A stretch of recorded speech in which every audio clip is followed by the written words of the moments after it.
Electrochemistry खुद होती क्या है?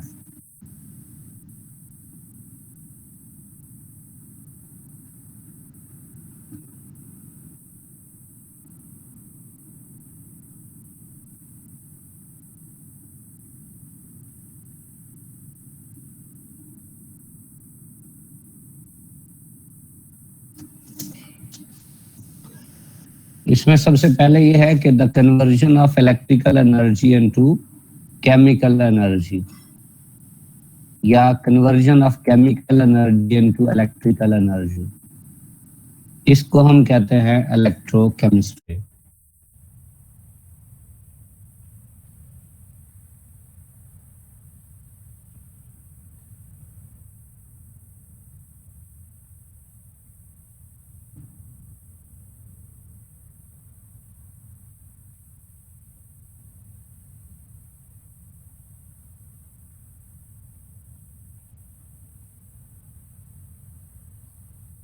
ईशा फातिमा 388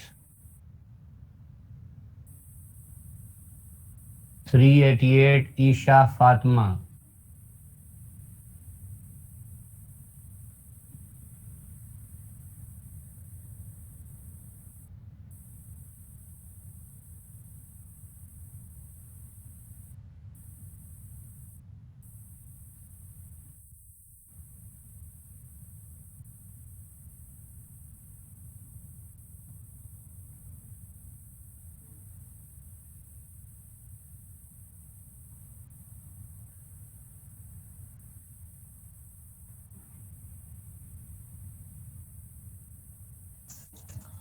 तो इलेक्ट्रिकल एनर्जी से केमिकल एनर्जी या केमिकल एनर्जी से इलेक्ट्रिकल एनर्जी की जो कन्वर्जन है, या हम इसे इंटर कन्वर्जन भी कह सकते हैं, इसी की स्टडी का नाम है इलेक्ट्रोकेमिस्ट्री।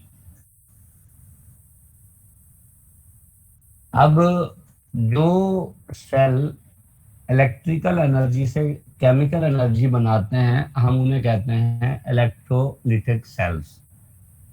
और जो सेल केमिकल एनर्जी से इलेक्ट्रिकल एनर्जी में कन्वर्जन करते हैं, उन्हें हम कहते हैं गैल्वेनिक या वोल्टेक सेल्स। और जो इलेक्ट्रोलिटिक सेल्स होते हैं, उनमें नॉन स्पॉन्टेनियस प्रोसेस होता है। नॉन स्पॉन्टेनियस का मतलब यह है कि जब तक हम इलेक्ट्रिसिटी देते रहेंगे, ये प्रोसेस होता रहेगा। इलेक्ट्रिसिटी देना बंद कर देंगे, ये प्रोसेस भी बंद हो जाएगा। जबकि जो प्रोसेस गैल्वेनिक सेल में होता है, ये स्पॉन्टेनियस होता है, ये खुद ब खुद होता रहता है। जैसे घरों में यूपीएस की बैटरी है, उसका काम ही यही है कि केमिकल एनर्जी को इलेक्ट्रिकल एनर्जी में कन्वर्ट करना, तो वो खुद ब खुद होता रहता है। तो ये स्पॉन्टेनियस प्रोसेस है। इसी तरह ऑक्सीडेशन और रिडक्शन रिएक्शंस होते हैं, चाहे केमिकल एनर्जी से इलेक्ट्रिकल एनर्जी में कन्वर्जन हो और चाहे इलेक्ट्रिकल एनर्जी से केमिकल एनर्जी में कन्वर्जन हो। लेकिन जो प्रोसेसेस इलेक्ट्रोलिटिक सेल्स में होंगे, उन्हें हम इलेक्ट्रोलाइसिस कहेंगे, ठीक है। और इसमें जो सॉल्यूशन हम इस्तेमाल करते हैं, वो फ्यूज्ड स्टेट ऑफ इलेक्ट्रोलाइट भी हो सकता है, सॉल्यूशन भी हो सकता है। ऑक्सीडेशन रिडक्शन रिएक्शन होते हैं, प्रोसेस का नाम इलेक्ट्रोलिसिस है।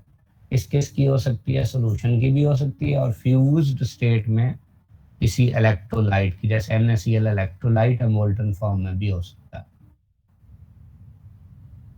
जबकि ये जो नीचे वाला है, इसमें कोई सॉल्यूशन या फ्यूज इलेक्ट्रोलाइट वाली कोई शर्त नहीं है। तो आसान आसान लफ्जों में ये है कि चाहे आप केमिकल एनर्जी से इलेक्ट्रिकल एनर्जी या इलेक्ट्रिकल एनर्जी से केमिकल एनर्जी की कन्वर्जन में से जिसकी मर्जी बात करें, स्टडी का नाम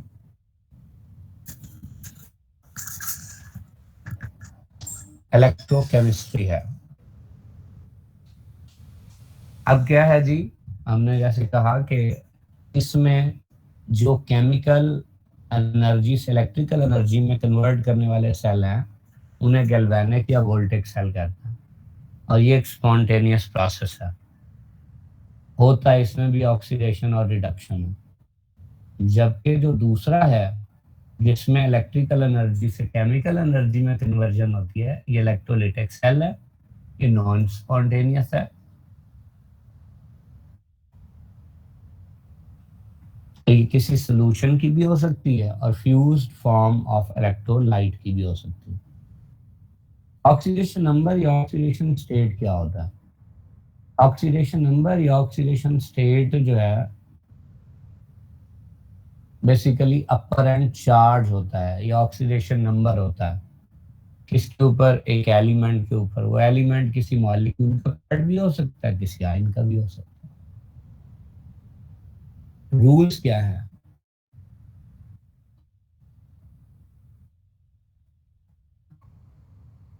अगर हमारे पास एक एलिमेंट है और हमने उसको असाइन करना है ऑक्सीडेशन नंबर या स्टेट, तो क्या करेंगे? अगर वो फ्री स्टेट में है तो उसकी ऑक्सीडेशन स्टेट जीरो होगी। जैसे H2 फ्री स्टेट में charge zero, sodium free state में charge zero, magnesium free state में चार्ज जीरो। कोई आयन है तो उसके ऊपर जो चार्ज होता है ना, वही उसका ऑक्सीडेशन नंबर या स्टेट होती है। जैसे पोटाशियम पहले ग्रुप में है +1, कैल्शियम दूसरे में +2, एल्यूमिनियम तीसरे में +3। तो ये किसके बराबर होता है? ये जो इन्होंने इलेक्ट्रॉन लूज किए हुए होता है। इसी तरह Br-1, S-2, Br सातवें में ये गेन करेगा -1, सल्फर छठे में 2 गेन करेगा -2। अब जैसे हाइड्रोजन है, हाइड्रोजन के चार्जेस दो किस्म के होते हैं।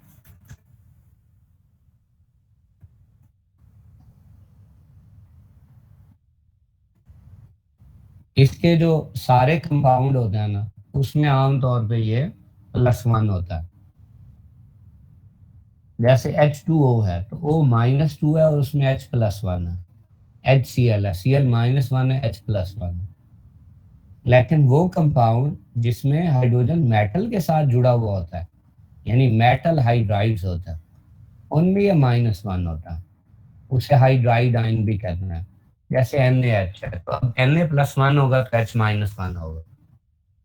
मैग्नीशियम हाइड्राइड है, Mg+2 है, H-1 होगा। ऑक्सीजन की बात करें तो ऑक्सीजन 4 तरह की ऑक्सीडेशन स्टेट शो करता है।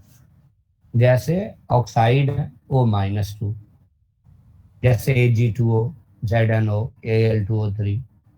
और ऑक्साइड है O2-2, या अकेला O लिखेंगे तो -1, जैसे H2O2, इसमें एक H+1 है और O2-2 है। सोडियम पर ऑक्साइड Na2O2, इसमें भी यही बात है। बेरियम पर ऑक्साइड BaO2। सुपर ऑक्साइड में O2-1 होता है। अगर अकेला O होगा तो फिर -½ होगा। मसलन potassium super oxide KO2, sodium super oxide NaO2, +2 भी होता है जैसे OF2। क्योंकि F की इलेक्ट्रोनेगेटिविटी O से ज्यादा है तो F जो है वो नेगेटिव चार्ज वाला होगा और O पे पॉजिटिव चार्ज होगा। न्यूट्रल जो मॉलिक्यूल्स होते हैं उनमें ऑक्सीडेशन स्टेट क्या होती है?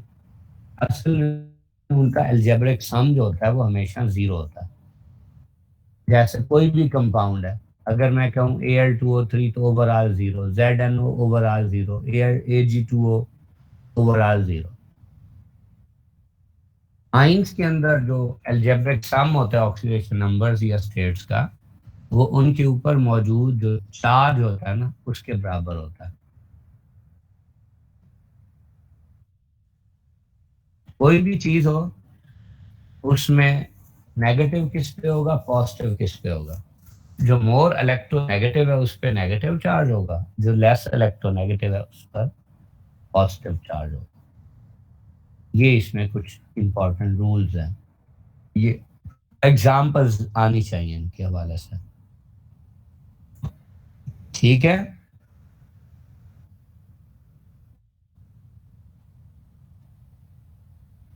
आवाज आ रही है? इसमें किसी इशू हो?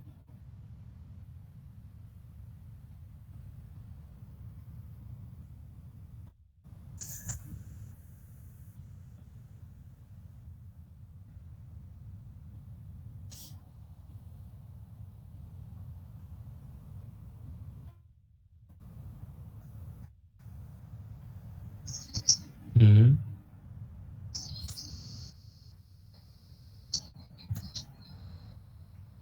ऑक्सीजन की ये 4 ऑक्सीडेशन स्टेट्स लिखी हुई हैं और आगे एग्जाम्पल्स हैं। एग्जाम्पल आनी चाहिए, हमें कोई भी एग्जाम्पल दे दे और कहे कि बताएं इसके अंदर ऑक्सीजन का क्या चार्ज है, तो हमें पता होना चाहिए। और उसका तरीका ये है कि सब का सम जो है वो क्या होता है भला?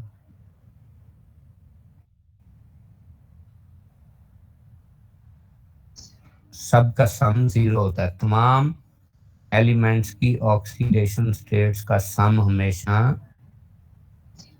बस ये बात।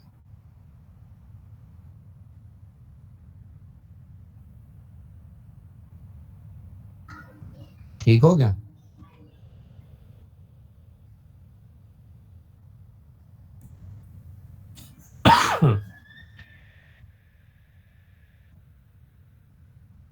अच्छा जी, इसके अलावा देखें ऑक्सीडेशन और रिडक्शन क्या होती है।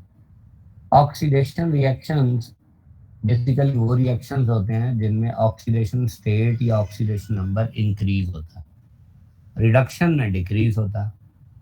ऑक्सीडेशन 3 किस्म की होती है, एडिशन ऑफ ऑक्सीजन। रिडक्शन भी 3 किस्म की होती है, जैसे रिमूवल ऑफ ऑक्सीजन। अगर हम एग्जांपल लें, जैसे ZnO प्लस सी है, बनता है Zn प्लस CO2। तो आप चार्जेस देखें जरा, अगर हम चार्जेस यहाँ पे लिखें तो चार्जेस से रिलेटेड यहाँ पे एक समझदारी वाली बात है कि O है -2 और Zn है +2। आगे जाके Zn हो गया 0, तो Zn का चार्ज +2 से 0 हुआ ना, तो कम हुआ, इसीलिए ये रिडक्शन है। और असल में ये है क्या? Removal of oxygen. Zn में O है और Zn में O नहीं है, तो रिमूवल ऑफ ऑक्सीजन रिडक्शन कहलाता है। क्यों? क्योंकि हमने देखा उसमें जिंक का चार्ज कम हो रहा था। दूसरी बात, कार्बन फ्री स्टेट में चार्ज 0 है, इधर CO2 है, O -2 होता है, 2 है तो -4, तो C क्या है? +4। तो यहाँ C का चार्ज बढ़ रहा है, तो ये ऑक्सीडेशन है। लेकिन बढ़ कैसे रहा है? एडिशन ऑफ ऑक्सीजन से। तो एडिशन ऑफ ऑक्सीजन क्या हुआ? Oxidation reaction. फिर रिमूवल ऑफ हाइड्रोजन, ऑक्सीडेशन होता है। एडिशन ऑफ हाइड्रोजन, रिडक्शन होता है। कैसे? जैसे ये H2S है जी, S होता है -2, एक H है +1, 2 है तो +2, Cl 0 है, ये 0 है, इधर ये +1 है और ये -1। अब देखें आप, H2S में से H निकल गया है, तो जब H निकल गया है तब सल्फर का चार्ज -2 से 0 हुआ है, यानी बढ़ गया है। यानी रिमूवल ऑफ हाइड्रोजन से चार्ज बढ़ जाता है, लिहाजा क्या हुई है? ऑक्सीडेशन हुई। जबकि क्लोरीन को देखें, पहले 0 है, जब इसमें H आया है तो ये -1 हो गया, तो चार्ज कम हो गया। तो एडिशन ऑफ हाइड्रोजन से चार्ज कम हो जाता है, इसीलिए ये क्या है? रिडक्शन है। समझ आ गई बात? ओके। अगली बात, लॉस ऑफ इलेक्ट्रॉन ऑक्सीडेशन और गेन ऑफ इलेक्ट्रॉन रिडक्शन। कैसे? जैसे सोडियम क्लोरीन का रिएक्शन है, NaCl बनता है। अब यहाँ पे ये 0 है, ये भी 0 है, इधर ये +1 है, ये -1 है। अब सोडियम का चार्ज बढ़ रहा है, और बढ़ कैसे रहा है? इलेक्ट्रॉन लूज कर रहा है। और क्लोरीन का चार्ज कम हो रहा है, कम कैसे हो रहा है? वो इलेक्ट्रॉन गेन कर रहा है। तो चार्ज का बढ़ना ऑक्सीडेशन, चाहे जैसे मर्जी हो। चार्ज का कम होना रिडक्शन, चाहे जैसे मर्जी हो। बात समझ आ गई?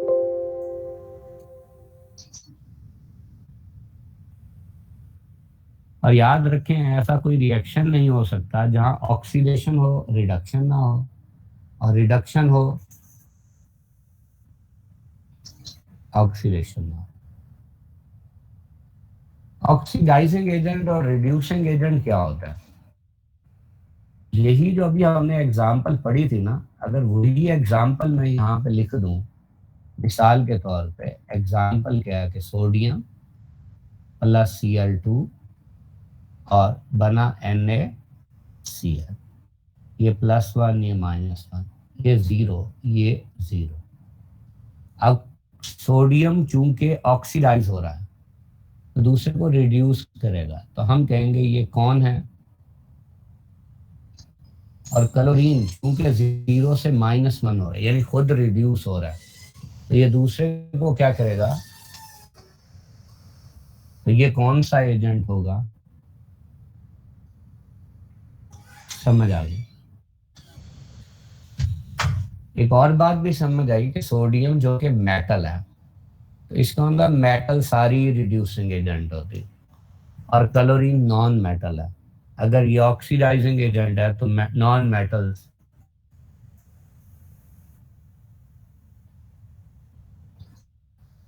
कौन से एजेंट्स होंगे, ऑक्सीडाइजिंग एजेंट्स होंगे। तो इसके अंदर ये बात आ गई, ताल्लुक इसका भी उसी से है, रिडक्शन क्या होती है और ऑक्सीडेशन क्या होती है। ओके,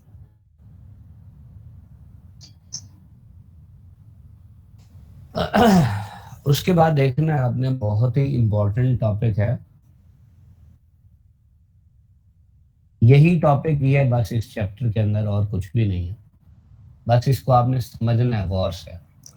देखिए ये हमारे पास एक डायग्राम है, इस डायग्राम में क्या है कि हमने एक जिंक का रॉड ले लिया और उसे जिंक के एक साल्ट के सोल्यूशन में, जैसे ये जिंक सल्फेट का एक्वस सोल्यूशन, और वो भी 1 मोलर है, उसके अंदर उसे डिप कर दिया।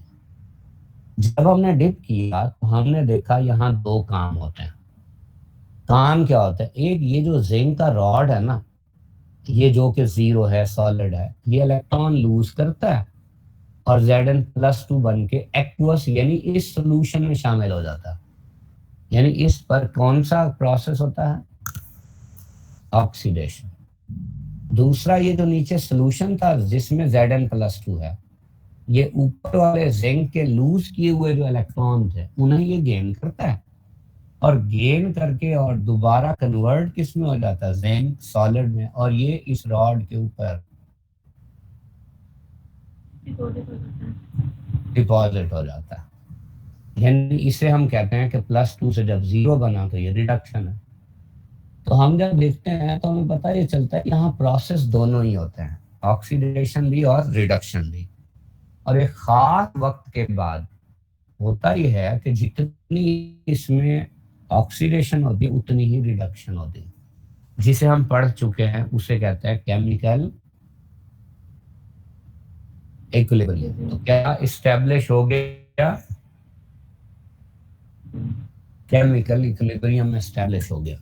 तो जब ये केमिकल इक्विलिब्रियम एस्टेब्लिश हो गया तो अब क्या होगा, अब हम जब देखते हैं उस वक्त ओवरऑल क्या हुआ होता है या क्या नहीं हुआ होता, तो हमें पता ये चलता है कि केमिकल इक्विलिब्रियम एस्टेब्लिश होने से पहले ओवरऑल इसमें ऑक्सीडेशन ज्यादा हुआ था और रिडक्शन कम हुआ था। अगर ऑक्सीडेशन ज्यादा हुआ था तो इसका मतलब ये हुआ कि ओवरऑल Zn+2 ज्यादा बने थे, रिडक्शन कम हुआ था, इसका मतलब जिंक कम बना था। तो ओवरऑल Zn+2 और जिंक का जो पोटेंशियल है वो फर्क होगा या सेम होगा, अपना कोई कम ज्यादा होगा। हाँ जी, Zn+2 ज्यादा और जिंक कम। तो चूंकि ये अकेला इलेक्ट्रोड था और उसी के साल्ट के 1 मोलर एक्वस सोल्यूशन हमने उसे डिप किया था, इसीलिए इस पोटेंशियल को कहते हैं सिंगल इलेक्ट्रोड पोटेंशियल। लेकिन जब यही मेजर किया जाता है स्टैंडर्ड कंडीशंस पे, जो कि असल में रूम टेम्परेचर प्रेशर को कहते हैं, तो तब इसी सिंगल इलेक्ट्रोड पोटेंशियल को क्या कहते हैं, स्टैंडर्ड इलेक्ट्रोड पोटेंशियल। क्या नाम देते हैं, सेम। हम कहते हैं एक और हमारे पास रॉड है जी, अब ये रॉड किसका है जी, ये रॉड है कॉपर का, अब उसको हमने डिप किस में कर दिया, कॉपर सल्फेट के 1 मोलर एक्वस सोल्यूशन में। सेम वही वाला काम है, यहाँ भी कॉपर से कॉपर +2 बनेंगे, सोल्यूशन में शामिल हो जाएंगे with the loss of 2 electron, यानी ऑक्सीडेशन। फिर सोल्यूशन में जो कॉपर +2 है, ऊपर वाले के लूज किए हुए 2 इलेक्ट्रॉन रहेगा और कॉपर में कन्वर्ट हो जाएगा, और ये रिडक्शन है। और एक खास वक्त के बाद rate of oxidation rate of reduction के बराबर हो जाएगा, यानी डायनेमिक। लेकिन उस तक पहुंचने से पहले ओवरऑल इनमें से जब देखा तो रिडक्शन ज्यादा हुआ और ऑक्सीडेशन कम। इसका मतलब फिर कॉपर +2 और कॉपर की जो पोटेंशियल है उनमें क्या होगा,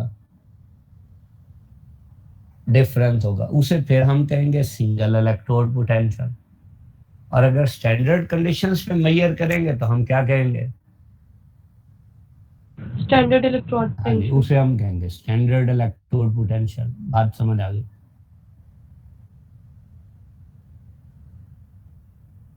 कॉपर पे रिडक्शन ज्यादा होगी, जिंक पे ऑक्सीडेशन ज्यादा होगी। अच्छा जी, अब देखें, अब ये तो सेम हो गया वही सिंगल इलेक्ट्रोड पोटेंशियल या स्टैंडर्ड इलेक्ट्रोड पोटेंशियल। अब इंपॉर्टेंट बात यह है कि हमने क्या किया, ये वाला पूरा और ये वाला पूरा इन्हें आपस में जोड़ दिया। अब जोड़ा कैसे, बीच में एक बल्ब लगा के। अब हमने देखा कि चूंकि ओवरऑल इसके ऊपर हो रही थी ऑक्सीडेशन, तो फिर ये क्या होगा, और जबकि इसके ऊपर ओवरऑल रिडक्शन, तो ये कौन होगा। अब चूंकि एनोड पे होती है ऑक्सीडेशन, यानी इलेक्ट्रॉन लूज ज्यादा होता है, तो वो जो इलेक्ट्रॉन लूज ज्यादा होंगे वो इस रॉड के ऊपर इकट्ठे हो। बच्चों ये माइक बंद कर दें, जब जरूरत पड़े तो खोल लिया करें। तो जब यहाँ पे ये इलेक्ट्रॉन इकट्ठे हो जाएंगे तो यहाँ नेगेटिव चार्ज आ जाएगा, और जब यहाँ नेगेटिव चार्ज आ गया है, ये एनोड पर चार्ज कौन है, नेगेटिव है, क्योंकि यहाँ ये रिच इन इलेक्ट्रॉन। अब यही इलेक्ट्रॉन ये इधर से गुजरेंगे और बल्ब में से तो यहाँ आ जाएंगे, जैसे बल्ब में से गुजरेंगे बल्ब रोशन हो जाएगा। तो इसकी केमिकल एनर्जी कौन सी एनर्जी में कन्वर्ट हो गई, बल्ब में हुआ तो ये इलेक्ट्रिकल एनर्जी है ना, लाइट एनर्जी तो बाद में आई ना। तो ये इलेक्ट्रिकल एनर्जी में कन्वर्ट हो गई इसकी केमिकल एनर्जी। तो यही जो सेल था जो ये काम करता है, उसका नाम क्या रखा था, गैल्वेनिक या वोल्टेक सेल। तो ये गैल्वेनिक या वोल्टेक सेल बन गया। यहाँ क्या होगा, यहाँ चूंकि कॉपर में इलेक्ट्रॉन गेन करने वाली सलाहियत ज्यादा थी, तो ये इलेक्ट्रॉन जैसे इधर आएंगे तो ये कॉपर +2 भाग के उन इलेक्ट्रॉन को एक्सेप्ट कर लेगा। तो यहाँ इलेक्ट्रॉन इकट्ठे होने नहीं देगा। जब इकट्ठे नहीं होंगे तो यहाँ इलेक्ट्रॉन की कमी हो जाएगी, तो उस कमी की वजह से यहाँ कौन सा चार्ज आ जाएगा, पॉजिटिव चार्ज। अब है ये कैथोड क्योंकि इस पर रिडक्शन हुई है, पर चार्ज कौन सा है, पॉजिटिव है। बात समझ आ गई। ओके, जी सर। आप देखिए एक और काम करते हैं हम। एक और काम ये है कि हमने क्या किया, एक स्टैंडर्ड हाइड्रोजन इलेक्ट्रोड बनाया। ये कैसे कि हाइड्रोजन का इलेक्ट्रोड स्टैंडर्ड कंडीशंस पे।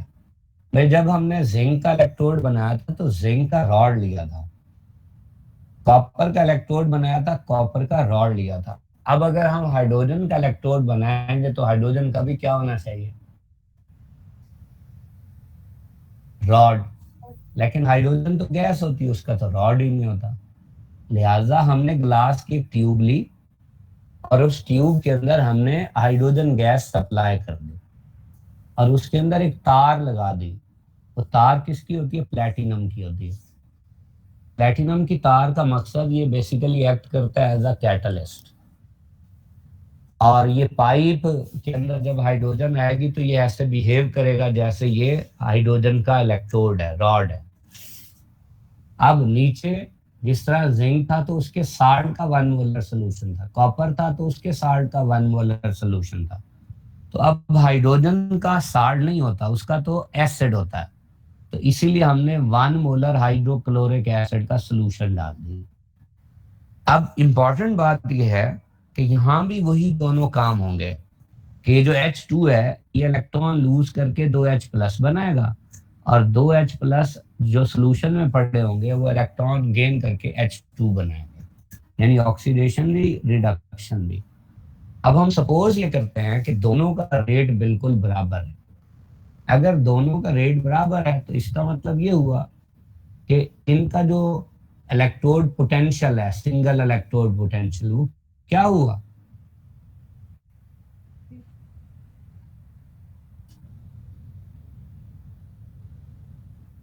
जीरो हुआ, जीरो। अब इसका मतलब इसको तो फिर हम स्टैंडर्ड हाइड्रोजन इलेक्ट्रोड कह सकते हैं, क्योंकि इसकी निस्बत जिसका जितना ऑक्सीडेशन पोटेंशियल ज्यादा होगा वो हम मेजर कर सकते हैं, और जितना किसी का रिडक्शन पोटेंशियल ज्यादा होगा वो भी हम मेजर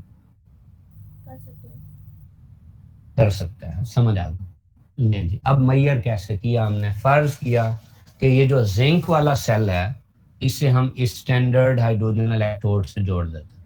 अब जब जोड़ेंगे तो हमने अभी देखा था जिंक पर कौन सा काम ज्यादा होता है, अब oxidation. Zinc electrode electron lose करेगा और वो वोल्ट मीटर में से होते हुए इस शी के ऊपर आ जाएंगे। अब अगर इलेक्ट्रॉनिक करंट के लिहाज से ये सुई हो तो ये होगी शी की तरफ, लेकिन अगर कन्वेंशनल करंट के लिहाज से सुई हो तो इसकी डायरेक्शन जिंक इलेक्ट्रोड की तरफ होगी, और ये जितना भी यहाँ वोल्ट मीटर रीडिंग शो करेगा वो इस जिंक वाले सेल का क्या होगा, सिंगल इलेक्ट्रोड पोटेंशियल या फिर स्टैंडर्ड इलेक्ट्रोड पोटेंशियल। सेम अगर यही वाला काम हम एक और तरह से करते हैं, ये जी कॉपर वाले का भी मालूम करते हैं इसी तरह, तो कॉपर वाले के साथ हमने देखे इस शी को जोड़ दिया, तो यहाँ क्या होगा, अब कौन इलेक्ट्रॉन गेन करेगा,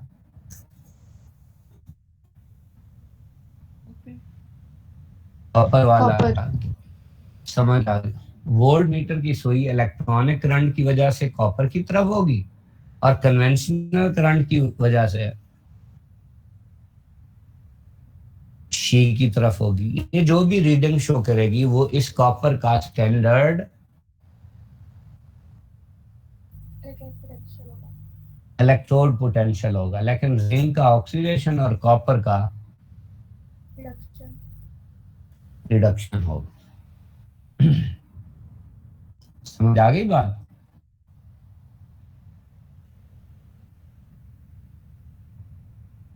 तो इस तरह हम किसी का इलेक्ट्रोड पोटेंशियल मेजर भी कर सकते हैं।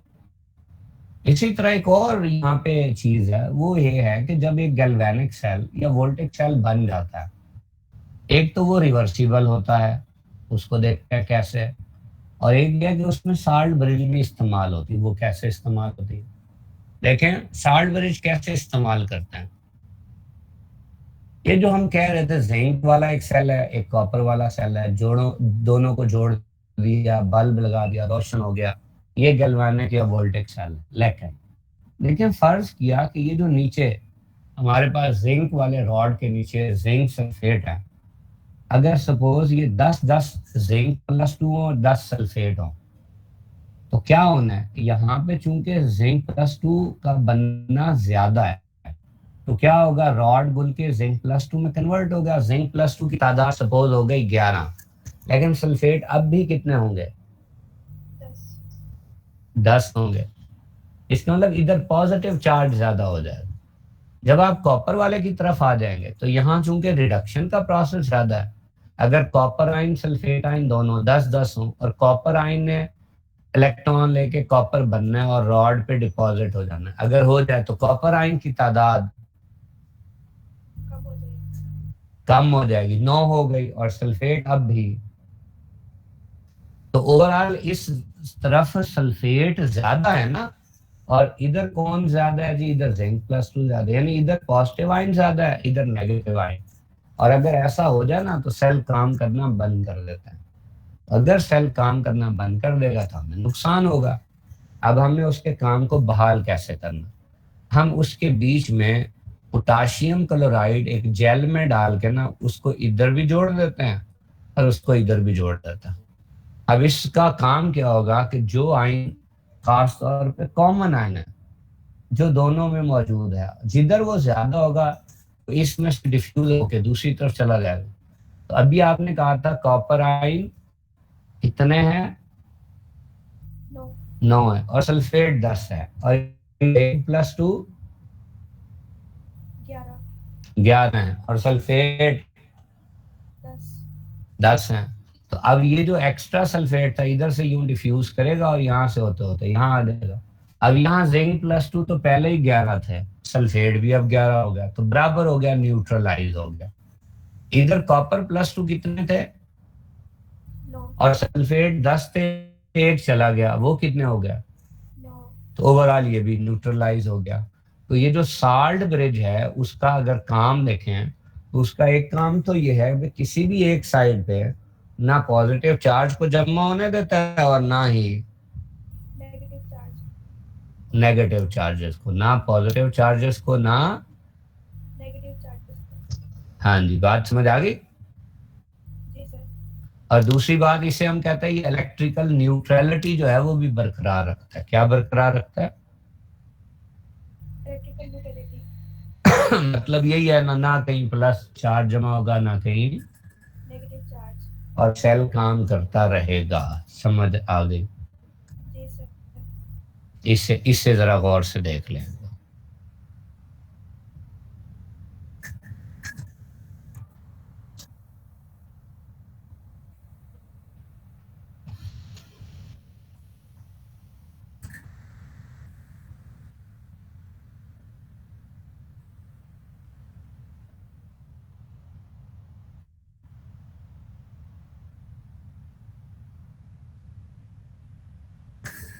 तमकीन इतनी लेट ज्वाइन किया, खैर है? सर नेट का इशू था। अच्छा। अच्छा चलो एक काम करना, ये यूट्यूब पे एक लेक्चर होगा मेरा इलेक्ट्रोकेमिस्ट्री के नाम से या शायद, तो ये जो कुछ हमने पढ़ा है ना इसमें से ज्यादातर उसके अंदर भी आ जाएगा, जरा देख लेना फिर। Okay sir. हम्म।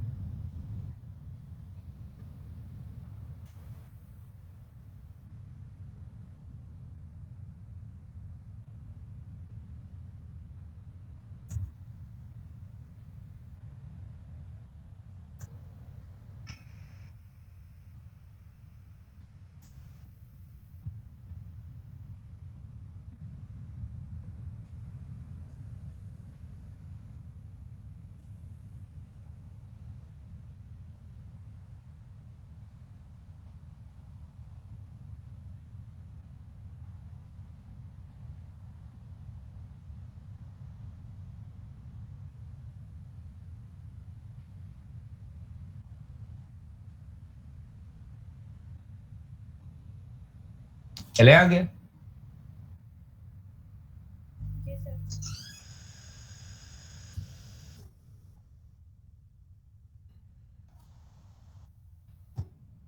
अच्छा एक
कंडक्शन या इलेक्ट्रॉनिक कंडक्शन क्या होती है?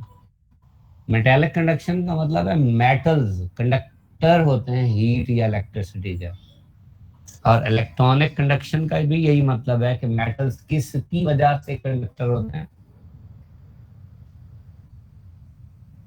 इलेक्ट्रॉन की वजह से। फ्री इलेक्ट्रॉन्स की वजह।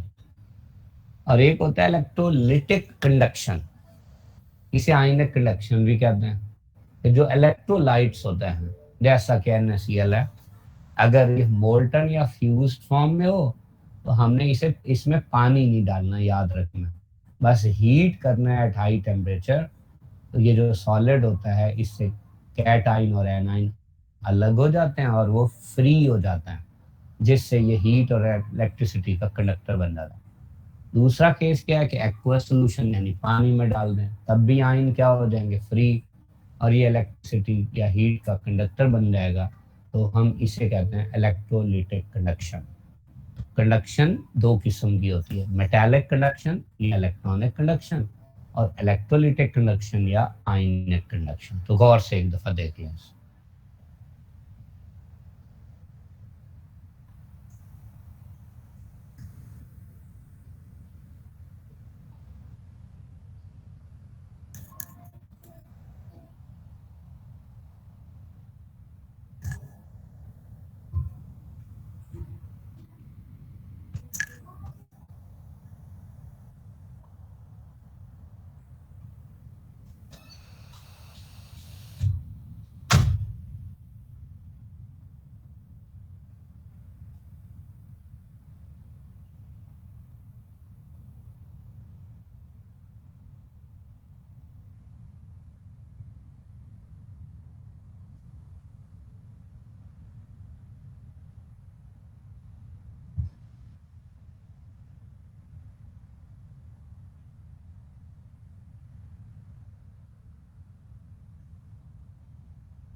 चले आगे।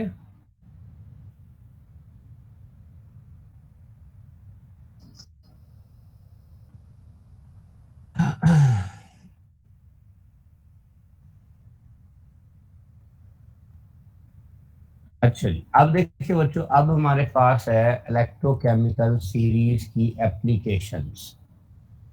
अब जो कुछ हमने बेसिक पढ़ा है ना, इसी के ऊपर ये सारी चीजें जो है वो बेस कर रही हैं। जैसे अगर आपको इलेक्ट्रोकेमिकल सीरीज इस वक्त आपके सामने हो, बुक खोली हुई है बुक?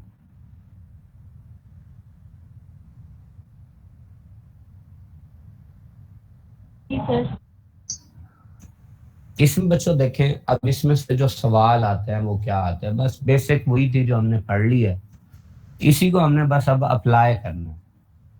आप देखें कि इस सीरीज के अंदर ऊपर से नीचे जब आप जा रहे हैं ना, तो स्टैंडर्ड रिडक्शन पोटेंशियल बढ़ रहा है।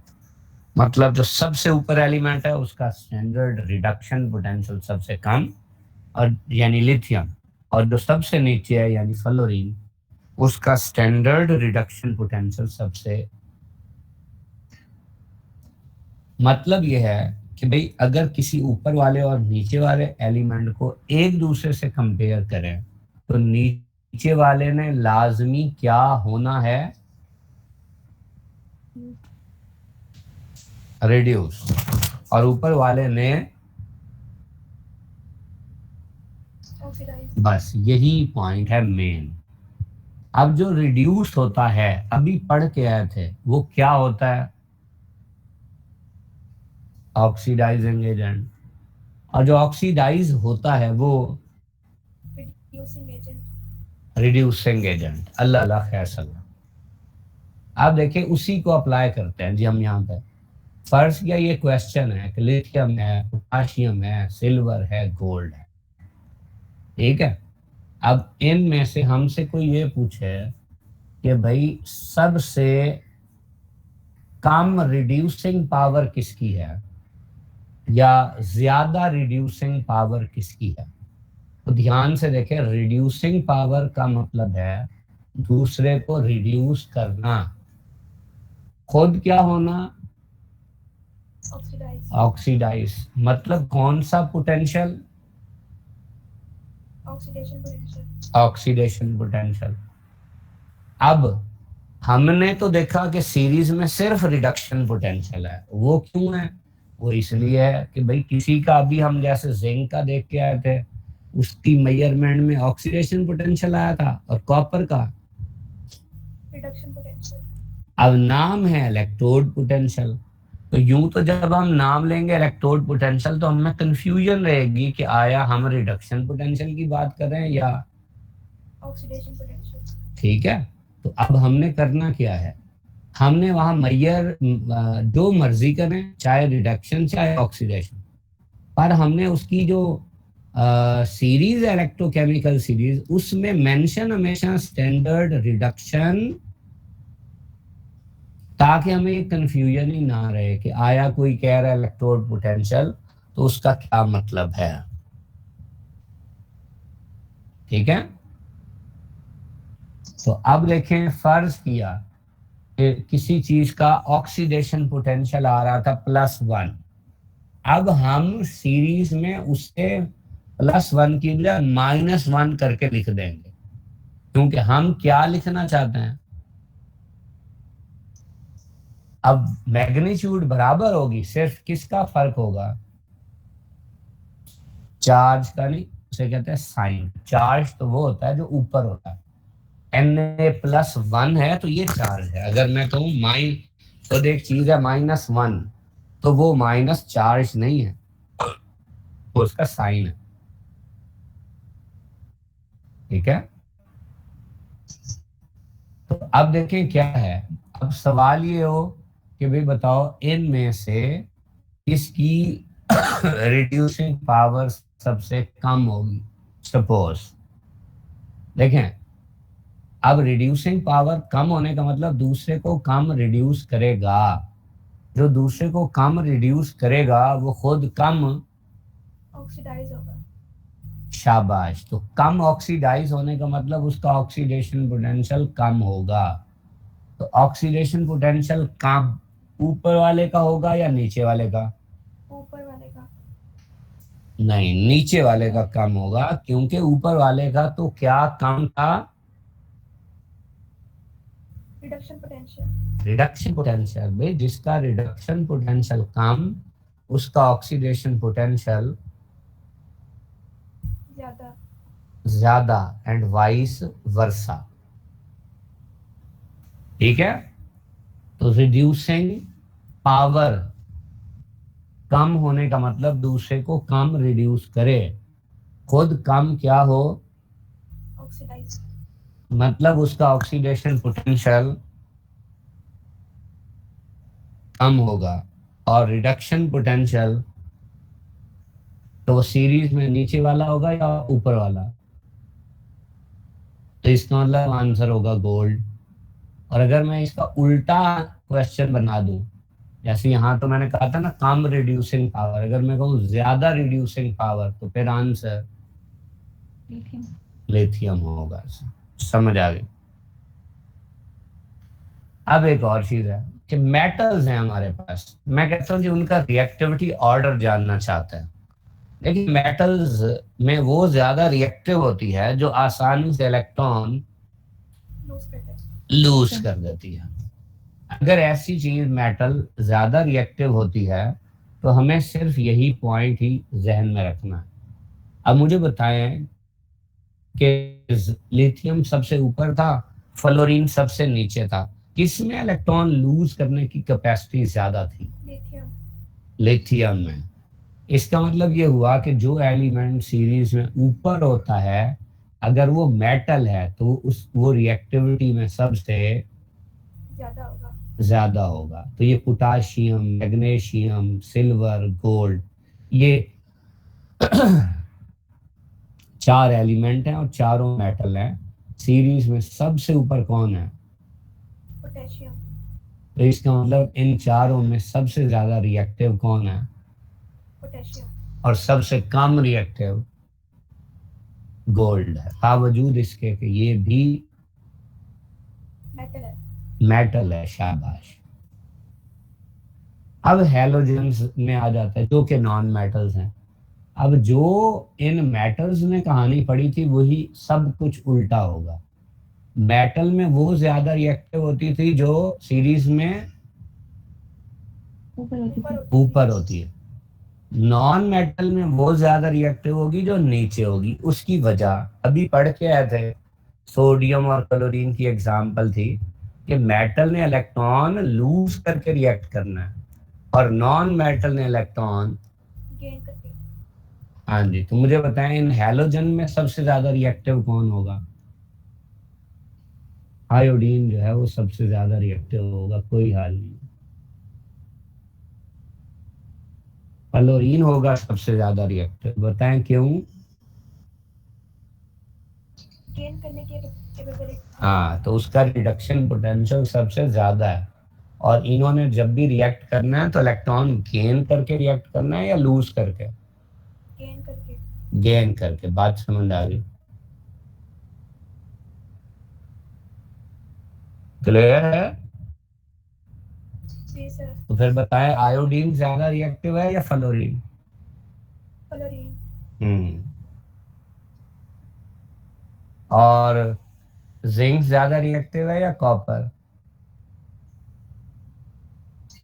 जिंक। मेटल होगी तो ऊपर वाला, नॉन मेटल होगी तो नीचे वाला। ठीक है। अच्छा ये बताएं कि जिंक की रिड्यूसिंग पावर ज्यादा होगी या कॉपर की?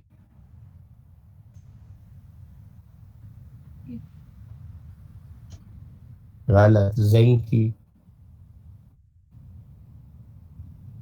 क्योंकि जिंक ऊपर है, रिडक्शन पोटेंशियल कम है, थोड़ा रिड्यूस होता है, तो फिर ज्यादा, जो ज्यादा ऑक्सीडाइज होगा वो दूसरे को ज्यादा रिड्यूस करेगा। रिड्यूस करेगा, तो फिर रिड्यूसिंग पावर ऑटोमेटिकली ज्यादा ही होगी ना।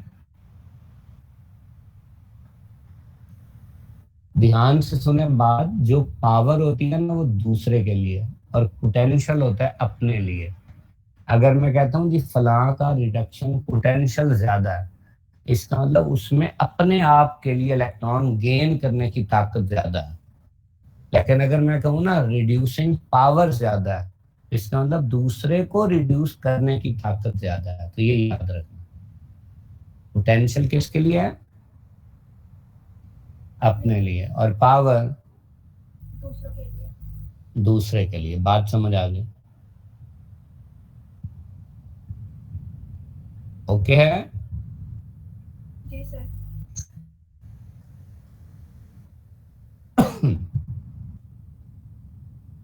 जी। तो उसके बाद बच्चों फिर देखें, ये हो गया। अब ये नीचे वाला देख लें, उम्मीद है ये समझ आ गया होगी। रिएक्टिविटी किसकी ज्यादा है? फ्लोरीन की। फ्लोरीन की। फ्लोरीन की। किससे? आयोडीन से। आयोडीन से। मतलब आयोडीन और फ्लोरीन का मुकाबला और रिड्यूस होने का कौन होगा? फ्लोरीन। फ्लोरीन होगा। फ्लोरीन और क्लोरीन का होगा, कौन रिड्यूस होगा? फ्लोरीन। तब क्लोरीन क्या होगा? ऑक्सीडाइज। और अगर आयोडीन और ब्रोमीन का मुकाबला हो, कौन रिड्यूस होगा? ब्रोमीन। जबकि आयोडीन। ऑक्सीडाइज। और इसी तरह अगर पोटाशियम और मैग्नीशियम का मुकाबला हो ऑक्सीडाइज होने का, कौन होगा? पोटाशियम। तो मैग्नीशियम। रिड्यूस। और सिल्वर और गोल्ड का मुकाबला और रिड्यूस होने का, कौन होगा? गोल्ड। गलत, जो नीचे होगा भाई, निकम में हो, नीचे वाले का रिडक्शन पोटेंशियल। तो कौन होता है नीचे? गोल्ड होता है। अब यहाँ पे एक रिएक्शन है।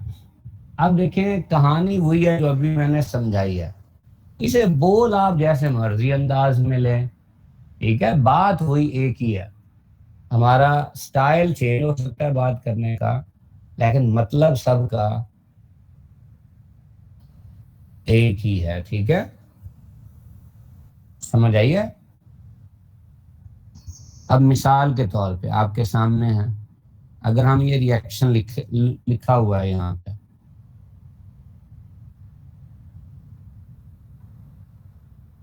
है रिएक्शन।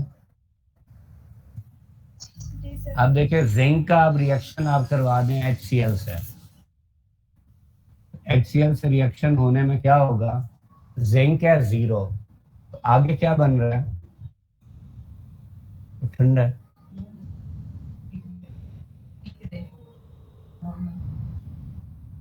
अभी रख दो, रात को सोते हुए बताया था गर्म को। जिंक है 0, ठीक है। अब HCl से हो रहा है रिएक्शन, अब H+1 है Cl-1, अब बनता है ZnCl2 और H2। तो अब चेक करते हैं हम जरा, तो इसमें एक Cl है -1, दो है तो -2, Zn+2, तो जिंक 0 से हो गया +2, जबकि H2 है तो ये 0 है, यहाँ H+1 है।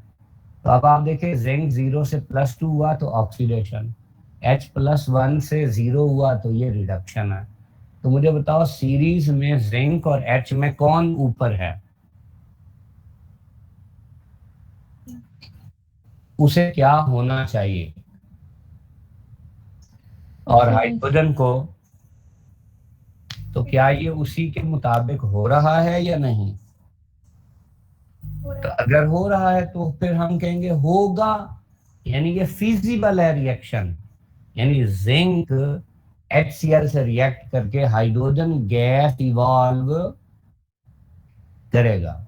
लेकिन अगर मैं यही सेम रिएक्शन कॉपर के लिए लिख दूं, तो मैंने यहाँ क्रॉस लगा दी है, मैं कह रहा हूं नहीं होगा ऐसा। अब ऐसा क्यों नहीं होगा, क्योंकि कॉपर और हाइड्रोजन में कौन नीचे है, कॉपर, तो कॉपर की क्या होनी चाहिए, रिडक्शन, और हाइड्रोजन की, ऑक्सीडेशन। तो यहाँ कॉपर की क्या हो रही है, ऑक्सीडेशन। और हाइड्रोजन की, रिडक्शन। तो ऐसा पॉसिबल नहीं है। नहीं है। तो फिर हम कहेंगे जिंक तो डाइल्यूट एसिड के साथ रिएक्ट करके हाइड्रोजन गैस इवॉल्व कर सकता है, लेकिन जो कॉपर है वो ऐसा नहीं कर सकता। नहीं कर सकता। बात समझ आ गई? जी सर। ओके।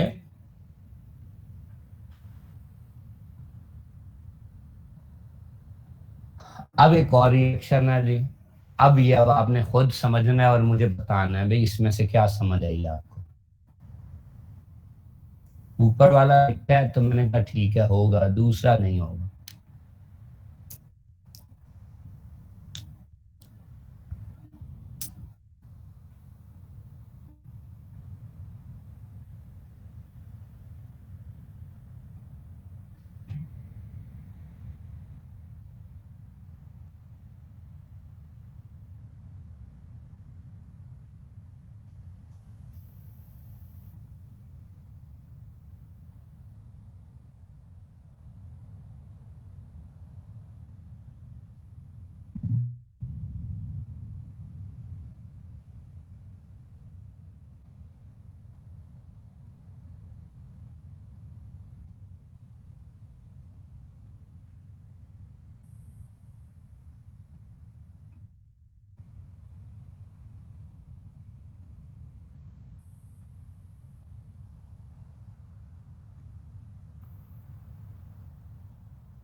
कुछ समझ आइए? सर मैं एक्सप्लेन करूं? करो, शाबाश जैनब तो बहुत अच्छी हो गई। सर फर्स्ट रिएक्शन में हमारे पास कॉपर का रिडक्शन पोटेंशियल ज़्यादा है, इसका मतलब कॉपर की रिडक्शन होनी चाहिए, और जिंक का ऑक्सीडेशन पोटेंशियल ज़्यादा है, इसका मतलब जिंक की ऑक्सीडेशन होनी चाहिए। और फर्स्ट रिएक्शन में हमारे पास इसी तरह हो रहा है, इसलिए ये रिएक्शन हमारे पास फिजिबल है, मतलब ये रिएक्शन होगा। हाँ, अब देखो इसको कंक्लूड पता है क्या कहेंगे, हम कहेंगे कि भाई जो जिंक है ना वो किसी भी साल्ट के सोल्यूशन में से, क्योंकि कॉपर सल्फेट एक साल्ट है, मेटल को क्या कर सकता है, ऑक्सीडाइज नहीं, डिस्प्लेस कर सकता है। वो तो खुद ऑक्सीडाइज हो रहा है ना, अब उसका अंदाज बदल दिया हमने बोलने का। जैसे पिछले स्लाइड में हमने क्या कहा था कि भाई जिंक जो है वो डाइल्यूट एसिड से रिएक्ट करके हाइड्रोजन गैस इवॉल्व कॉपर नहीं कर सकता। अब रिएक्शन ये भी उसी तरह ही है, बस हमने यहाँ डाइल्यूट एसिड की बजाय एक साल्ट का एक्वस, और हमने यहाँ पे यूं बोल दिया कि भाई ये जो जिंक है ये कॉपर सल्फेट के साल्ट सोल्यूशन में से कॉपर को, आप देखिए जहां पहले कॉपर सल्फेट है अब वहां कौन है, जिंक। ठीक है। यानी सिर्फ क्या हुआ है, जिंक ने कॉपर के साल्ट में से कॉपर को क्या कर दिया, डिस्प्लेस नहीं कर दिया। जी सर। तो मैं इसे यूं कह सकता हूं कि displacement of a metal by another metal from its salt solution। कहानी हुई है, कहानी हुई है कि ऊपर वाले ने क्या होना है और नीचे वाले ने, रिड्यूस। समझ आ गई।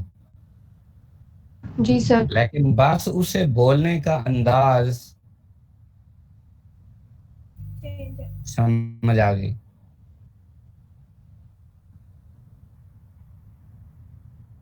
अब नीचे वाला देखें, अब नीचे वाले में K प्लस LiCl बनना चाहिए Li प्लस KCl, तो अब हमने क्रॉस लगा दिया। जैनब बोलो, शाबाश बच्चे, कैसा। सर हमारे पास इलेक्ट्रोकेमिकल सीरीज में लिथियम ऊपर आ रहा है, इसका मतलब उसे ऑक्सीडाइज होना चाहिए था। हाँ लिथियम और हाँ लिथियम को ऑक्सीडाइज होना चाहिए बिल्कुल। और यहाँ ये क्या हो रहा है, यहाँ पे ये रिड्यूस हो रहा है, इसीलिए ऐसा हो ही नहीं सकता। बिल्कुल यही बात है, शाबाश। अब ये रिएक्शन देखें जी, Cl2 प्लस 2NaI बन रहा है I2 प्लस 2NaCl। अब मैंने टिक लगा दिया है। जैनब बताओ क्यों।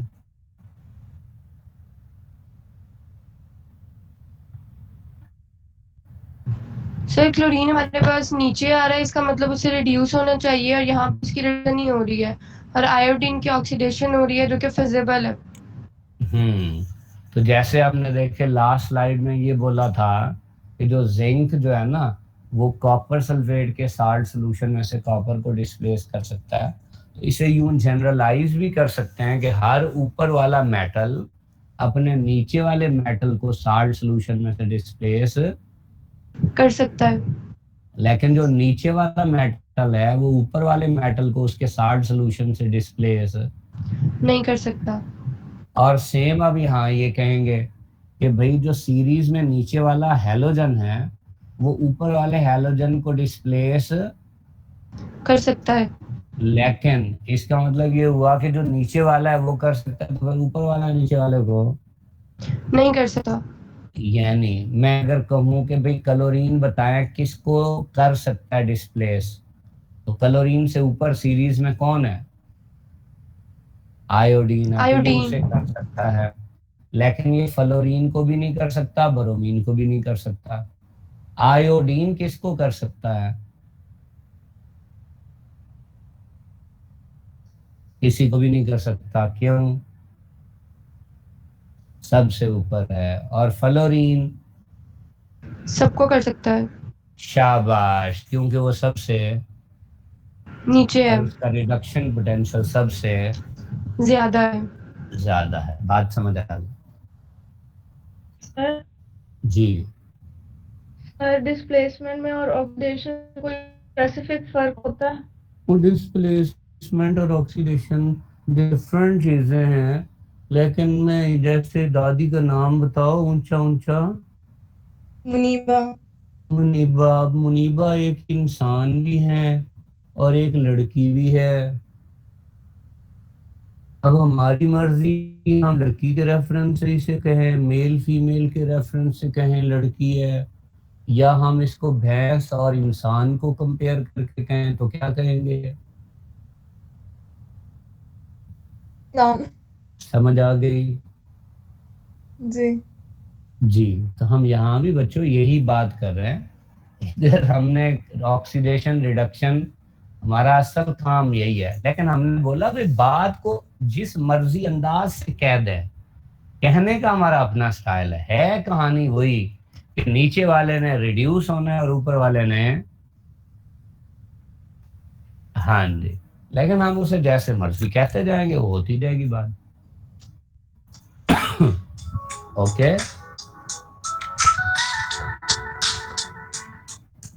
अस्सलाम वालेकुम।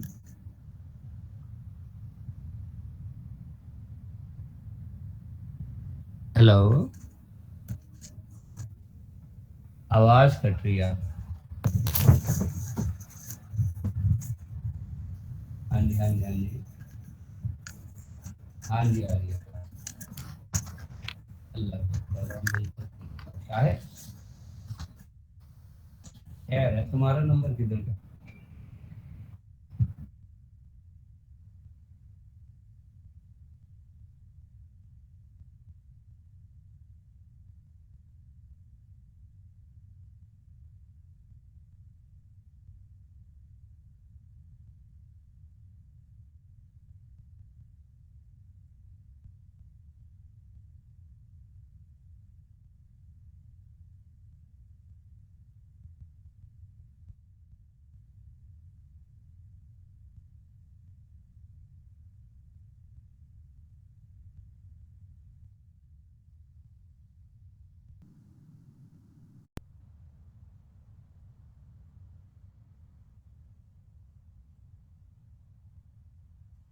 अच्छा, अब देखिए बच्चों, अब एक और चीज है, वो ये है कि भाई हमें ना कैसे पता चलेगा कि किसी एक कंपाउंड की हमने इलेक्ट्रोलिसिस की है तो उससे प्रोडक्ट्स क्या बनेंगे। तो उसमें ना दो तरह की चीजें होती हैं, एक होता है फ्यूज्ड या मोल्टन साल्ट्स, और एक होता है उनका एक्वस सोल्यूशन। तो अब जैसे फर्ज किया NaCl है और मैं कहता हूँ फ्यूज्ड या मोल्टन साल्ट है, तो भाई पहले जब ये आयोनाइज होगा तो Na प्लस और Cl माइनस बनेगा। आसान सी बात यह है कि Na प्लस है, कैटाइन है, कैटाइन हमेशा कैथोड पर जाता है, और कैथोड वो होता है जिस पर हमेशा, तो अब जब ये Na प्लस जाएगा तो रिडक्शन क्या था, हम पढ़ के आए थे, गेन ऑफ इलेक्ट्रॉन। तो इसने इलेक्ट्रॉन लेने और Na बन जाना है, इसका मतलब है सोडियम मेटल कैथोड पर आ जाएगी। तो फ्यूज्ड सोडियम क्लोराइड का कैथोड में जो प्रोडक्ट होगा वो सोडियम मेटल होगी। इसी तरह Cl माइनस, चूंकि एन आइन है, एन आइन एनोड पे जाता है, वहां होती है ऑक्सीडेशन, और ऑक्सीडेशन मतलब है इलेक्ट्रॉन का लॉस। तो Cl माइनस इलेक्ट्रॉन लूज करेगा और ये Cl बन जाएगा, और अगर इस तरह के दो हों तो क्या बन, कौन सी गैस बन जाएगी, क्लोरीन गैस। तो इस तरह क्लोरीन गैस बन जाएगी। तो अब हमें वो देगा, मसलन वो कहेगा जी NaCl है मोल्टन, तो बताओ इसके प्रोडक्ट्स क्या होंगे। तो ऑप्शंस में होगा कि जी मसलन कैथोड पर सोडियम, एनोड पर Cl2, या कैथोड पर Cl2, एनोड पर सोडियम, या इस तरह करके कुछ भी चेंज करके दे दे, तो आपको उम्मीद है बात समझ आ जाएगी। अब है एक्वस सोल्यूशन की कहानी। देखें, फर्ज किया NaCl का एक्वस सोल्यूशन है, तो अब इस पहले सिर्फ Na प्लस और Cl माइनस है, अब एक्वस है तो H प्लस और OH माइनस भी होगा। अब Na प्लस और H प्लस दोनों का मुकाबला है, क्योंकि दोनों कैटाइन है, किस पर जाने के लिए, कैथोड पे, यानी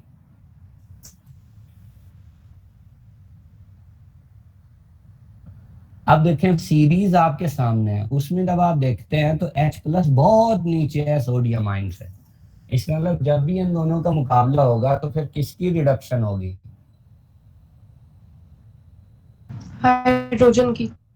अब हाइड्रोजन आयन ने क्या करना है, इलेक्ट्रॉन लेना है, एक H प्लस ने लेना है, एक तो H रेडिकल, दूसरे H प्लस ने लेना है, फिर एक H रेडिकल। तो एक H का इलेक्ट्रॉन दूसरे का इलेक्ट्रॉन मिलके कौन सा बॉन्ड, H और H का बॉन्ड, तो कौन सी गैस बन गई, हाइड्रोजन गैस। जबकि जो Cl आइन और OH आइन है आपकी बुक में जो सीरीज दी हुई है उसके अंदर Cl आइन तो है पर OH आइन नहीं है। अब एक्चुअली जो डाटा है ना वो ये है कि इन दोनों का सीरीज के अंदर जगह होती है, और ये तकरीबन इनका रिडक्शन पोटेंशियल ऐसे समझ लें बराबर होता है, लेकिन हम उसे अपनी मर्जी से चेंज कर सकते हैं। चेंज कैसे कर सकते हैं?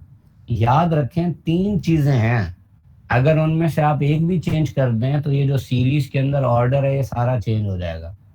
अब वो 3 चीजें कौन कौन सी हैं? सबसे पहले देखें, एक उसके अंदर होता है टेम्परेचर, एक होता है प्रेशर और एक होता है कंसंट्रेशन। आपने बोला था स्टैंडर्ड कंडीशन, मतलब room temperature pressure 25 degree Celsius या 298 केल्विन, और कितने एटीएम प्रेशर था, और कंसंट्रेशन में हमने बोला था 1 मोलर। यानी अगर ये तीनों चीजें ऐसे रहें तो ये पोटेंशियल वैल्यूज आएंगी जो हमने सीरीज में पढ़ी हैं। लेकिन अगर आप इनमें से किसी एक को भी चेंज कर देते हैं तो ये वैल्यू, ठीक है,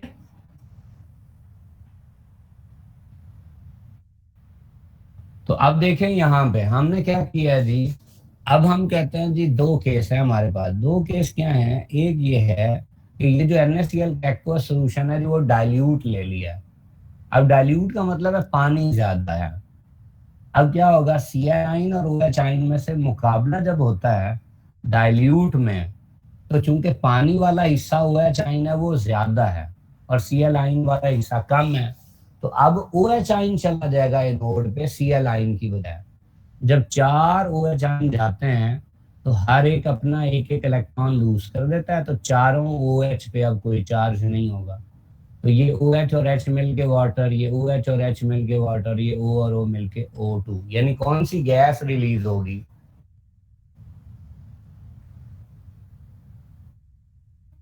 ऑक्सीजन गैस। Oxygen gas. लेकिन अगर आप कंसंट्रेटेड ले लें, ब्राइन सोल्यूशन भी कहते हैं इसे, ये 70% 30% एक्वा सोल्यूशन होता है NaCl का।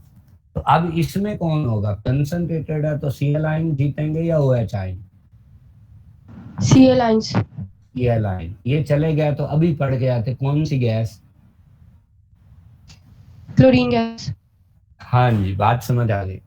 तो याद रखें, अगर फर्ज किया हमारे पास एक्वा सोल्यूशन है पर डाइल्यूट है, तो कैथोड पे हाइड्रोजन गैस और एनोड पे ऑक्सीजन गैस, और अगर कंसंट्रेटेड है तो कैथोड पे तो वही हाइड्रोजन गैस ही, पर एनोड पे क्लोरीन गैस। ठीक है, तो इसका एक फर्क आ जाता है। जैसे फर्ज किया NaNO3 हो एक्वा सोल्यूशन, इसके प्रोडक्ट देखने हमने, तो अब क्या होगा भाई? इन दोनों का मुकाबला तो हो तो हमेशा कौन ही जीतेगा? H+। बताएं क्यों? क्योंकि उसका रिडक्शन पोटेंशियल ज्यादा है। हाँ, और इनमें बहुत ज्यादा फर्क है। जबकि नाइट्रेट और हाइड्रोक्साइड में आप ऐसे समझ लें कि जो नाइट्रेट है ना, ये बहुत मोटा सेहत वाला कोई बच्चा है, और OH आइन एक कमजोर सा बच्चा है। मुकाबला लगा दें आप इसको कि जी आपने 10 मीटर की रेस लगानी है, कौन पहले पहुंचेगा? हाँ, इसका मतलब ये हुआ कि OH आइन जो है इसका पोटेंशियल ज्यादा है एनोड पे जाने का। तो OH आइन चला गया तो इस तरह भी पढ़ के ऐसे 2 वाटर बनता है, एक O2 और 4 इलेक्ट्रॉन। तो गैस कौन सी बनी? O2। जबकि नाइट्रेट डिस्चार्ज होगा या नहीं होगा? नहीं होगा, क्योंकि यहाँ कौन डिस्चार्ज हुआ? हाइड्रोक्साइड आइन। किस कौन सी गैस की शक्ल में? Oxygen gas. हाँ जी, समझ आ गई। ठीक है, तो अब ये वही वाली बातें हैं सारी। अब इसके जरा और स्टाइल ऐसे जो है ना हमने बना दी। मसलन मैं कहूँ जी feasibility of a chemical reaction. तो फिजिबिलिटी ऑफ केमिकल रिएक्शन क्या है कि जी आपको 2 चीजें दे दी जाए, जैसे जिंक और कॉपर, दोनों का रिडक्शन पोटेंशियल लिख दिया जाए, पूछा जाए रिएक्शन की फिजिबिलिटी बताओ, तो इन दोनों में जो प्लस होगा आप कहेंगे वो होगा, जो माइनस होगा आप कहेंगे वो। अब आप उस रिएक्शन को कर देंगे उल्टा, तो उसका जो रिडक्शन पोटेंशियल था अब क्या बन जाएगा? अब उसकी मैग्नीट्यूड तो वही रहेगी पर साइन। तो अब जिन 2 पे आपने टिक लगाए हैं, आपने कहा जी ये भी होगा ये भी, उन्हीं दोनों को जमा कर लो, ओवरऑल रिएक्शन आ जाएगा। अगर उसकी जो ये जो ईएमएफ वैल्यू इसका सम प्लस में है तो आप कहेंगे फिजिबल, और अगर माइनस में होगी तो आप कहेंगे। अब कहानी वही है जो हमने पढ़ लिया था, ऊपर वाले ने ऑक्सीडाइज होना है, नीचे वाले ने, बस यहाँ स्टाइल हम ले आए जरा और तरह का, इलेक्ट्रोमोटिव फोर्स या ईएमएफ का चक्कर डाल दिया। कहानी वही है, जिंक ऊपर है और कॉपर नीचे है, जिंक की, ठीक है, और कहते हैं कॉपर की। अल्लाह अल्लाह खैर, अल्लाह, समझ आ गई बात। सेम अब कह दूं मैं, calculation of E naught of the cell, तो ये वही तो है जो अभी मैंने बताया है कि भाई दोनों का पोटेंशियल दिया हुआ है और रिडक्शन है। अब रिडक्शन होगी उसकी जिसका रिडक्शन पोटेंशियल ज्यादा हो या कम, तो दूसरे की क्या होगी, तो हम उस रिएक्शन को वैसा लिखेंगे या उल्टा, उल्टा लिखेंगे, वैल्यू माइनस या प्लस, मैग्नीट्यूड सेम या डिफरेंट। अल्लाह अल्लाह खैर सल्ला, वही कुछ है यहाँ भी। इसी तरह चक्करबाजी कर दें, हम कहेंगे displacement of one metal from its solution by another metal. तो अभी समझा था हमने ये, ठीक है, वही बात है सारी। इसी तरह मैं कहूँ displacement of non metal from its solution by another, तो फ्लोरीन किस किस को डिस्प्लेस कर सकता था, हाँ, और ब्रोमीन किस किस को नहीं कर सकता था, आयोडीन को कर सकता है, और फ्लोरीन तो, और क्लोरीन किसको नहीं कर सकता, वही बात है सारी, ठीक है। और ये बातें मैंने आपको पहले बता दी। तो ये था बच्चों आपका इलेक्ट्रोकेमिस्ट्री से रिलेटेड टॉपिक, ठीक है। हाँ, ये पूरा चैप्टर ही हो गया, यही कुछ है इसके अंदर। एक मिनट के लिए होल्ड करेंगे जरा।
हाँ जी बच्चों, तो ये ना मैंने ऐसे ही बार बार से वो लिखा हुआ है, मेंशन किया हुआ है, एग्जांपल दी हुई है मुख्तलिफ किस्म की, तो ये मैं शेयर कर देता हूँ आपसे, ठीक है? तो ये अब आप देख लीजिएगा, वही सारी बात।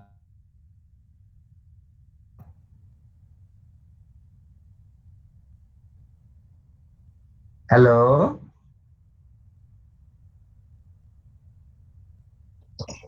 हाँ, तो इसमें मैं फिर बता रहा हूँ, मेन जिस पे फोकस करना है आपने, फोकस सिर्फ बच्चों एक ही लफ्ज पे है।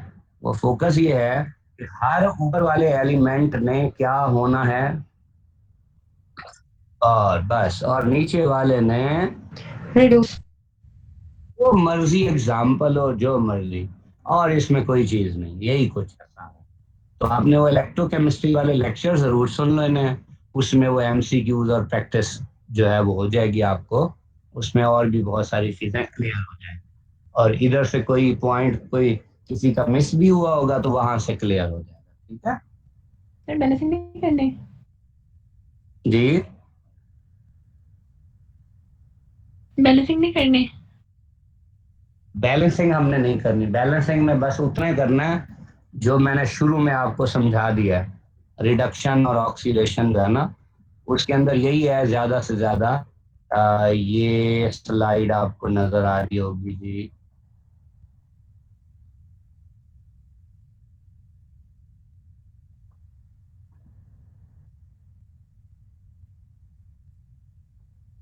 ये है ना स्लाइड, इसमें बस आपको ये पता चलना चाहिए, जैसे ये Na से NaCl बना है ना, तो कितने इलेक्ट्रॉन लूज हुए हैं ये नजर लिखा हुआ है यहाँ पे।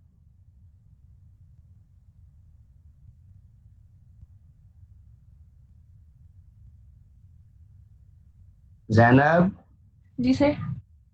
समझ आ रही है? Yes sir.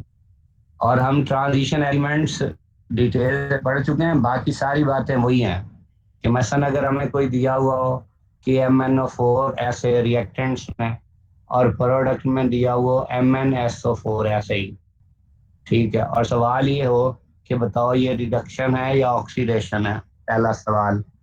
दूसरा, कितने इलेक्ट्रॉन गेन होंगे या लूज होंगे, तो यहाँ पे K+1 है, ए को -2 है, चार हैं तो -8, -8 और +1 -7 हो गया, तो फिर Mn+7, SO4 -2 है, ये +2 है, तो ये चूंकि +7 से +2 है तो ये क्या हुई, रिडक्शन। और चूंकि 5 यूनिट का फर्क है तो 5 इलेक्ट्रॉन गेन होंगे, तो आप कहेंगे 5 इलेक्ट्रॉन ऑन लेफ्ट साइड या right side? Left side. Left side पे ऐड होंगे तो +7 से +2 बनेगा ना। Yes sir. तो मतलब इस तरह की बातें, ये तो कॉमन सी है, ये हम ट्रांजिशन एलिमेंट्स में सारी पढ़ चुके हैं, ठीक है? और कुछ इसमें लंबे चक्कर चक्कर में नहीं पढ़ना, जितना पढ़ाया है समझाया है उसी की प्रैक्टिस करनी है बस। ओके। Yes sir. हाँ जी, चले ठीक है, मैं ये शेयर कर देता हूँ आप सबके साथ अभी।